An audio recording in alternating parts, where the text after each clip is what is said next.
নমস্কার বন্ধুরা, স্বপ্নের রান্নাঘরে আপনাদের সবাইকে স্বাগত জানিয়ে আজ আমি আবারও একটা নতুন রেসিপি শুরু করতে চলেছি। আজ আমি তৈরি করছি একদম অনুষ্ঠান বাড়ির মতন আমের চাটনি। আর শেষ পাতে এই চাটনির জন্য আমার খুব অল্প উপকরণই লাগবে। তার জন্য সবার প্রথমে আমি আমটাকে 4 টুকরো করে কাটবো, খুব বেশি ছোট করব না। আমটাকে ঠিক এইভাবে কেটে নিয়েছি। এবার চাটনি তৈরির জন্য সবার প্রথমে গ্যাস অন করে আমি একটা কড়াই বসিয়ে নেব। কড়াইয়ের মধ্যে দিয়ে দেব 1 বাটি জল। আমি জলটা যেই অনুপাতে দেব, চিনিটাও ঠিক সেই অনুপাতেই দেব। চিনি দিয়ে দিলাম 1 বাটি। এবার একটু ফুটে উঠলেই এর মধ্যে দিয়ে দেব একটা তেজপাতা আর গোটা কয়েক এলাচ থেতো করে। এবার খুব ভালো করে নাড়াচাড়া করে এটাকে ফুটিয়ে নেব। ঠিক এইভাবে বেশ কিছুক্ষণ নাড়াচাড়া করে নিয়েছি আর এইভাবে ফুটিয়েও নিয়েছি। এবার চিনির রসের মধ্যে দিয়ে দিলাম টুকরো করে রাখা আমগুলো। একবার নাড়াচাড়া করে নেব। নাড়াচাড়া করে নিয়ে গ্যাসের ফ্লেম মিডিয়াম করে দিয়ে বেশ কিছুক্ষণ ধরে আমের টুকরোগুলো এই চিনির রসের মধ্যে ফুটিয়ে নেব। চিনির রসটাও বেশ ঘন হয়ে যাবে আর আমটাও খুব সুন্দর করে সেদ্ধ হয়ে যাবে। সেই পর্যন্তই এটাকে ফোটাতে হবে। মাঝে মাঝে শুধু এক আধবার নাড়াচাড়া করে দেব। কিছুক্ষণ এইভাবে ফুটছে। এবার দেখে নেওয়া যাক আমগুলো সেদ্ধ হয়েছে কিনা। আমগুলো কিছুটা পরিমাণ সেদ্ধ হয়ে এসেছে আর অল্প কিছু সময় ধরে এটা ফুটলেই খুব সুন্দরভাবে সেদ্ধ হয়ে যাবে।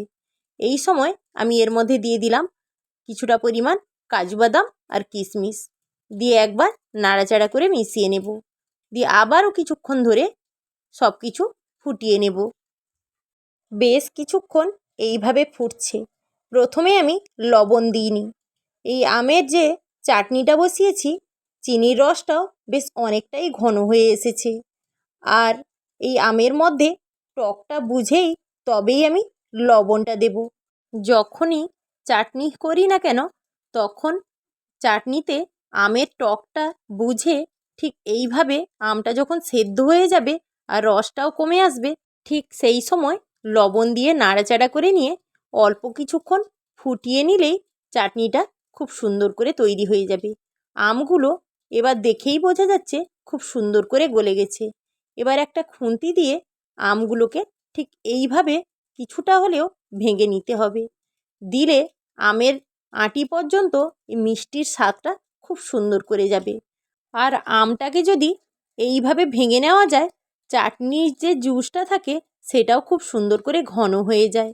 চাটনির জুসটা পাতলা হলে একদমই ভালো লাগে না। একদম মাখা মাখা জুস হলে তবেই খুব সুন্দরভাবে হয়। ঠিক এইভাবে সবগুলো আম আমি খুন্তি দিয়ে ভেঙে নিলাম। এবার নাড়াচাড়া করে অল্প কিছুক্ষণ ফোটাতে হবে। খুব বেশি সময় ধরে আর ফোটানোর দরকার নেই। অল্প কিছুক্ষণ এইভাবে ফুটিয়ে নেওয়ার পর দেখেই বোঝা যাচ্ছে চাটনিটা বেশ সুন্দর করে তৈরি হয়ে গেছে। আর এই জুসের ঘনত্বটাও এইভাবে হয়েছে। এখন দেখে মনে হচ্ছে অনেকটা পাতলা আছে, কিন্তু ঠান্ডা হয়ে গেলে আরও অনেকটা ঘন হয়ে যাবে। কিন্তু চাটনি যদি আরও একটু বেশি ঘন করার দরকার হয়, তাহলে খুব সামান্য পরিমাণে কর্নফ্লাওয়ার জলে গুলে দিয়ে দিতে হবে। আমি তার জন্য খুব অল্প পরিমাণ কর্নফ্লাওয়ার নিয়েছি। এবার জলে গুলে দিয়ে এই চাটনির মধ্যে দিয়ে দেব। দিলে চাটনির ঘনত্বটা খুব সুন্দরভাবে তৈরি হবে। ঘরোয়া পদ্ধতিতে নানা রকম জিনিস এদিক ওদিক করেই রান্নার স্বাদটা খুব সুন্দর করে বাড়িয়ে নিলেই তবেই বোঝা যাবে ঘরোয়া রান্নাও অনুষ্ঠান বাড়ির মতন তৈরি হয়। কর্নফ্লাওয়ারটাকে জলে গুলে নিয়ে খুব ভালো করে নাড়াচাড়া করে মিশিয়ে নিয়েছি। চাটনিটা একবার ফুটে উঠলেই গ্যাসের ফ্লেম অফ করে দেব। আর বেশি সময় ধরে ফোটানোর দরকার নেই। চাটনির ঘনত্বটা ঠান্ডা হলে তারপরেই বোঝা যাবে। ঠান্ডা হয়ে গেলে চাটনিটা বেশ সুন্দরভাবে ঘন হয়ে যাবে। আজকের এই আমের চাটনিটা এখন দেখে মনে হচ্ছে অনেকটাও পাতলা আছে, কিন্তু এটা যখন পুরোপুরি ঠান্ডা হয়ে যাবে তারপরেই দেখা যাবে যে চাটনিটা কতটা ঘন হয়েছে আর কতটা সুন্দর হয়েছে। বেশ কিছুক্ষণ রেখে দেওয়ার পরে চাটনিটা এবার দেখে মনে হচ্ছে এতটাই সুন্দরভাবে চাটনিটা তৈরি হয়েছে, জিভে যেন জল চলে আসছে। আর আজকের এই চাটনিটা স্বাদে গন্ধে এতটাই সুন্দর আর এতটাই লোভনীয় হয়েছে, এটাকে বাড়িতে একবার তৈরি করলে তবেই বোঝা যাবে যেটা কতটাই সুন্দর হয়েছে। শেষ পাতে সবার প্রিয় আমের চাটনি আমার পুরোপুরি তৈরি হয়ে গেছে। এবার পরিবেশনের পালা। আমার এই রান্নার ভিডিওটা আপনাদের যদি ভালো লেগে থাকে আর আপনারা যদি ইউটিউব থেকে দেখেন, তাহলে আমার চ্যানেলটিকে অবশ্যই সাবস্ক্রাইব করে দেবেন। আর যারা ফেসবুক থেকে দেখছেন, তারা পেজটি অবশ্যই ফলো করে দেবেন। আর লাইক কমেন্ট শেয়ার করতে একদমই ভুলবেন না।